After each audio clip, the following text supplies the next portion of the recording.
Welcome to the Windows Computer and Technology channel, and we have, of course, a few things that you can check. As I was doing the video on the RAM usage and PC performance, I thought that it'd be a good idea to refresh everybody's memory that you can check out what starts with your PC. This is one of the ways that you can gain more RAM, that you can have more performance by removing the startup items and the background items that aren't necessarily useful to have them running all the time. So one place you can go is into your start menu, into your settings.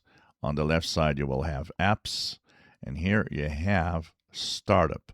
You can look at what is starting up automatically on your system, and it also has a impact measurement. So for most apps, you will see, for example, here Copilot high impact.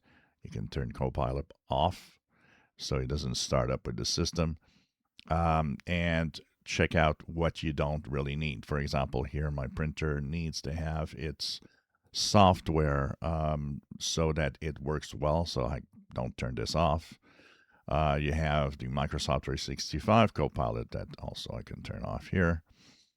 And you can check out all of what is starting up and what's high impact and that you don't use, you just turn it off.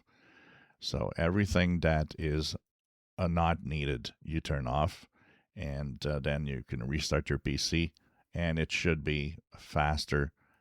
Performance should be better, and also the amount of RAM will be that will be used as you're using your system will be lower. So in fact, you can turn off almost everything except, for example, Windows Security Notification, which is kind of nice to have.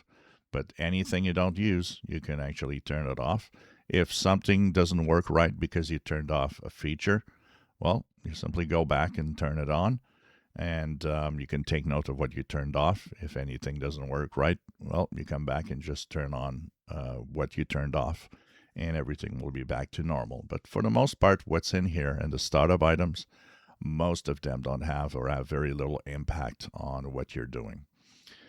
So you can check it out here. Of course, there's two places you can check it out. There's here, and when you right click on the start button, you can go to the task manager. It also has a startup item, which should show technically startup apps, should show technically the same apps that you are actually seeing, and the settings app in Windows 11.